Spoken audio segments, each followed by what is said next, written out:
How's it going, everyone? So today we are working on this John Deere. However, we're not going to be talking too much about it. We're going to talk about the reason why you clicked on this video, and that is I want to go over the 3 main causes of having no spark. So sit down, relax, and we're going to discuss this. Assuming you have a gas-powered machine, and assuming that it is not a giant commercial EFI machine, we're going to be having exactly the same setup for basically all of them. So I know this looks complicated because I take a bunch of stuff off, but it's really not. So let me get started here. So how does spark happen? Well, I said there's 3, but stick to the end. I'm going to give you a bonus one that can happen, but it's not as prevalent, let's just say that. So let's get started. First one is you are experiencing some type of grounding issue. So how do you check that? First of all, what you need to do is you need to get to your coil. If you don't know what a coil is, it's this. This sits... Well, hold on there. Over 90% of you, according to YouTube, are not currently subscribed. You're watching this video, but you're currently not subscribed. So I'm going to welcome you to subscribe at the end if this helped you out. I work on a lot of machines, so maybe the machine you're watching is going to be something you own, but who knows? Maybe you own a generator, a pressure washer, a big mower, a chainsaw, a variety of things. The only way to know if I'm going to fix it in the future is by subscribing, and maybe I get to the one that you own and can help you out then too. So I welcome you to subscribe, put a thumbs up if it does help you out. Back to your normal video. Right here on this machine, and then it just kind of sits on top. This is what we call a flywheel, and flywheel spinning with a magnet, creates electricity inside the coil and shoots it to your plug. So that's how spark is supposed to work. Now, how you kill spark is by grounding it out, and that's what this wire is for. That's why we have it showing here. Now, usually your grounding system is going to have 2 things. One is going to have an insulated wire, so it shouldn't be broken anywhere. So if you see bare metal, either repair it, or even better, get a new one.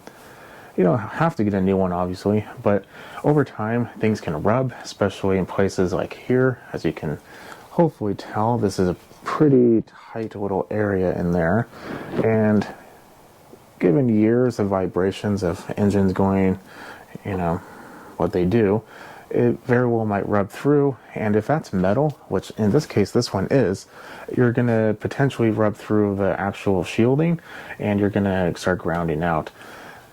That's going to be the kill. You're going to have 2 problems. You're going to either have a mower that doesn't start, or it will sporadically turn on and off. It might turn off and catch itself and turn it back on.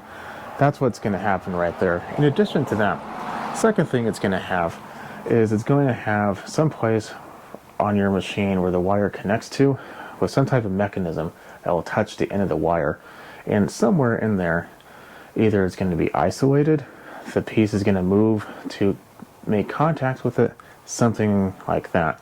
If there is something always touching that wire, maybe got bent, or the mechanism got bent, maybe a piece of debris got in there, that would have to be conductive, but it's happened. You want to make sure that is working properly and that everything is isolated. So assuming you don't see any breaks and everything looks normal, next thing you want to do is very carefully, with the plug out, you take the plug, put it in the end of your coil. The coil will be on your machine. Disconnect this wire. Now the wire can be on top and the bottom, doesn't matter. Put the end of the spark plug. It needs to be somewhere around here, or even on the side even, but the metal part needs to be touching metal, not the inner part, the outside part. So for instance, like that would work. You don't want to put your hand here because you're going to get a shock, but grab it or leave it laying down. Grab like a drill or something. There's a little bolt that holds everything down. Put your bail down. That way, like right now, there's a break right here. The bail is that little piece of metal that you hold down. Maybe get like a pair of pliers or a rope or something and tie it down. That way everything spins freely, because right now it's not going to spin. Take your drill, spin the motor over, and in between the electrode in the center and the metal on the outside, it should be sparking. If it does not, obviously your grounding is not the issue. So you ruled out the first one. Next one is your plug. It could be that simple. I'm going to tell you though, from doing this for many years, unless it's a cheap aftermarket plug, if you have a good quality plug, it's probably not your plug. It can be, but it's probably not your plug. If you have a good NGK, like this one, I mean, this one looks pretty nasty, but it runs just fine. I mean, they're pretty good plugs, and they run for a long time. So as long as you don't have, you know, a Torch or Savior or whatever those, excuse me, aftermarket plugs are, now those will go bad all the time. But if you don't have one of those and you have a good quality plug, then more likely than not, I would imagine it's not your plug. However, plugs are cheap. Go to your local hardware store, small engine shop, wherever you want to go, and buy in person. I would not recommend buying them online. I have a whole video dedicated to that because there's a lot of nonsense that happens with those. So buy it in person, put a new one in, and do the exact same test and see if it works. If it does work, then you know it was the plug. If it doesn't work, well, then we come to the third common issue, and that is going to be the coil. Coil can go bad. Basically, in here there's a bunch of windings, and I can get into it, but maybe something's broken, corroded, you know, a variety of things. What can happen, what you can do is you can test it with a multimeter. However, here's the problem.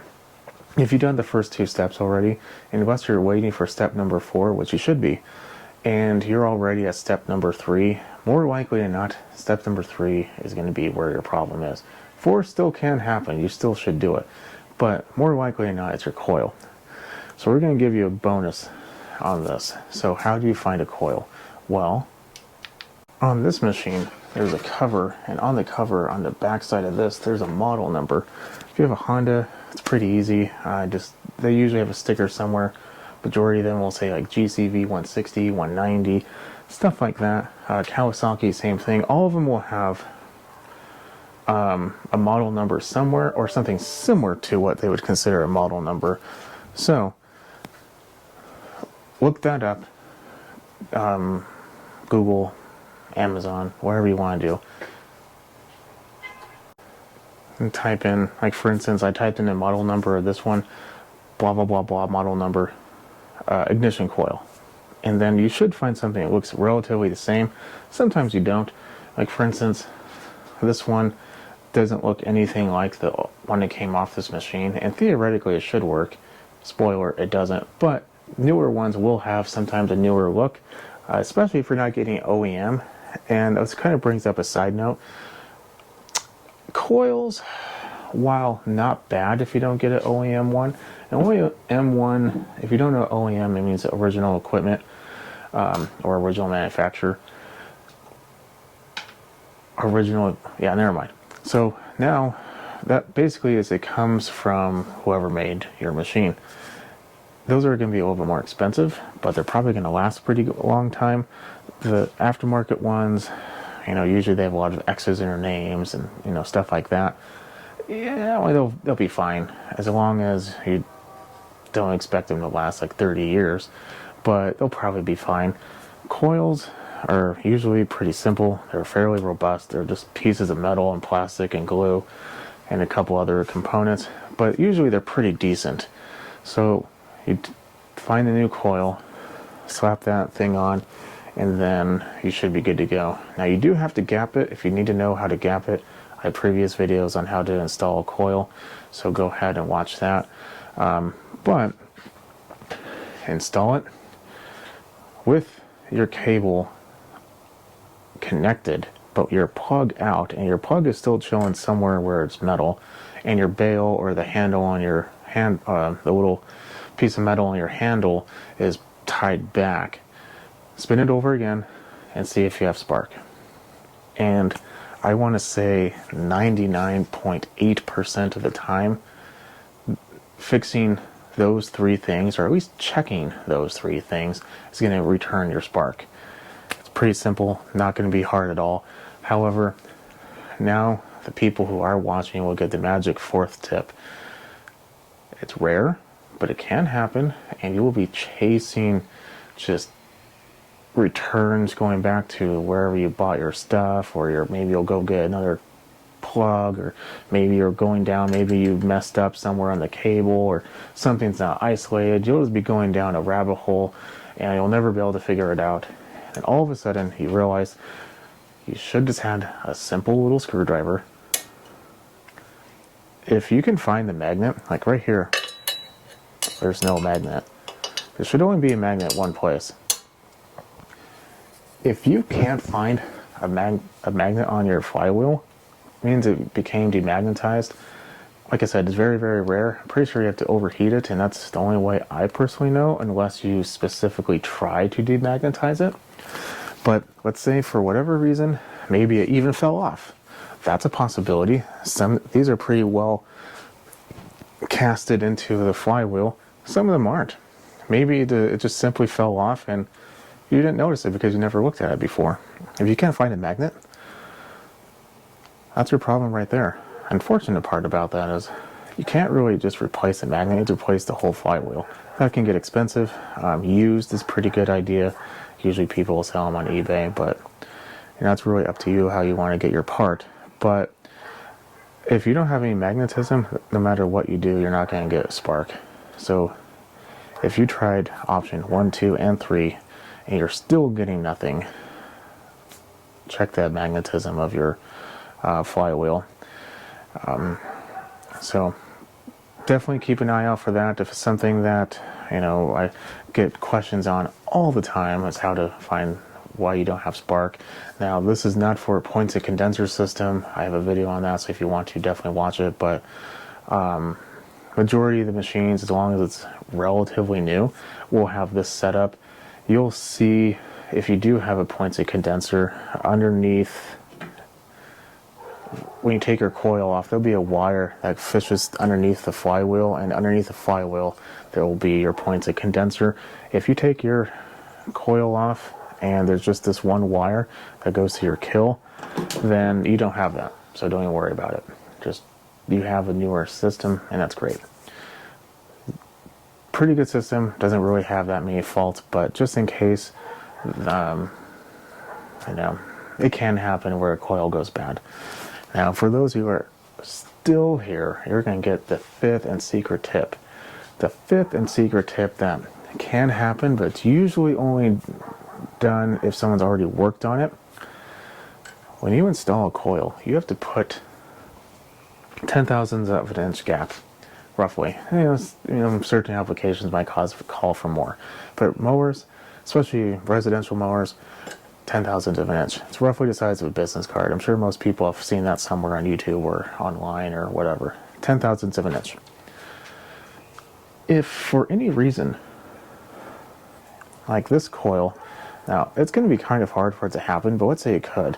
If you had like a good 1/8 of an inch, you're probably going to either have no spark at all or very, very, very weak spark. So the gapping is very important. Unless for any reason you just got super lucky and the manufacturer just put the wrong gap in there, or you had recent work done and it's causing a problem. Those are really the only two reasons. I guess technically if the manufacturer had not tightened it down, but if they didn't tighten it down, you'd probably be running a situation of every time that were to spin back or spin by it, it would catch on it and you'll be hearing grinding noises. So more likely than not, that wouldn't be an issue, unless you are hearing grinding noises, in which case, yeah, that's definitely the issue. But if you're not, then it was basically the only two possibilities as the manufacturer or someone working on it. Or maybe you replaced it and that's why you're not getting spark, because you didn't actually know the gap. So if you replaced it and you're still not getting gap, or it's still not getting spark, check that gap. If you don't have a business card, fold a couple pieces of printer paper and like 2 or 3 times, and that should be more than enough. You know, we'd have to get super technical. You just need a pretty healthy gap, and that's it.